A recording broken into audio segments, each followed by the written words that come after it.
Price load ಎಲ್ಲರಿಗೂ. ನನಗೆ ಗೊತ್ತಿರೋ ನೀವು ಎಷ್ಟು ಜನ ಇವ್ರ ಬಗ್ಗೆ ಕೇಳಿದಿರಂತ. ಚಾರ್ಲಿ ಕ್ರಿಕ್ ಅಮೆರಿಕಾದಲ್ಲಿ ಅವ್ರ ಪಬ್ಲಿಕಲ್ಲಿ ಪ್ರೀಚ್ ಅಥವಾ ಪ್ರಸಂಗ ಅದು ಮಾಡಬೇಕಾದ್ರೆ ಯಾರೋ ಅವ್ರನ್ನ ಗುಂಡೆದಾಗಿ ಸಾಯಿಸಿದ್ದಾರೆ.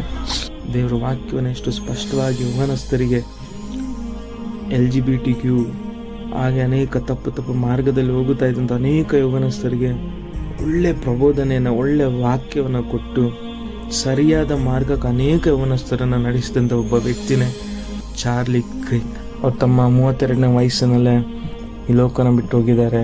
ಹೆಂಡತಿ, ಮಕ್ಕಳು ಎಲ್ಲವನ್ನು ಬಿಟ್ಟು ಹೋಗಿದ್ದಾರೆ. ಆದರೆ ಖಂಡಿತವಾಗ್ಲೂ ಅವರಿಗೆ ಜೀವವೆಂಬ ಜಯಮಾಲೆ ಪರಲೋಕದಲ್ಲಿ ಸಿಗುತ್ತೆ. ಸೊ ಎಲ್ಲರೂ ಪ್ರಾರ್ಥನೆ ಮಾಡಿಕೊಳ್ಳೋಣ ಅವ್ರ ಕುಟುಂಬಕ್ಕೋಸ್ಕರ. ತುಂಬ ನೋವಿದೆ, ತುಂಬ ಸಂಕಟ ಇದೆ. ಯೇಸು ಸ್ವಾಮಿನ ಹೇಳಿದ್ದಾರೆ, ಈ ಲೋಕದಲ್ಲಿ ನೀವು ನನ್ನ ನಿಮಿತ್ತವಾಗಿ ಅನೇಕರು ನಿಮಗೆ ನೋವನ್ನು, ಹಿಂಸೆಯನ್ನು ಕೊಡ್ತಾರೆ ಅಂತ. ಕ್ರೈಸ್ತ ಜೀವಿತ ತುಂಬ ಸುಲಭ ಅಲ್ಲ.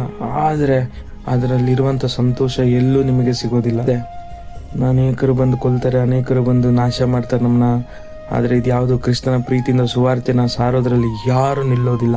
ನಾವು ಸುವಾರ್ತೆನ ಕೊನೆಯವರೆಗೂ ಎತ್ತಿ ಹಿಡಿದು ನಾವು ದೇವರ ವಾಕ್ಯವನ್ನು ಸಾರ್ತೇವೆ. ನಾಶನದ ಮಾರ್ಗದಲ್ಲಿರುವಂಥ ಅನೇಕರಿಗೆ ನಿತ್ಯ ಜೀವವನ್ನು ಕೊಡಬೇಕೆಂಬುದಾಗಿ ಯೇಸು ಸ್ವಾಮಿನೇ ತನ್ನ ಜೀವವನ್ನೇ ಸಮರ್ಪಣೆ ಮಾಡಿದ್ದಾನೆ.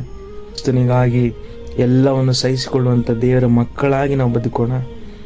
ದೇವರು ನಿಮ್ಮೆಲ್ಲರನ್ನ ಆಶೀರ್ವದಿಸಲಿ.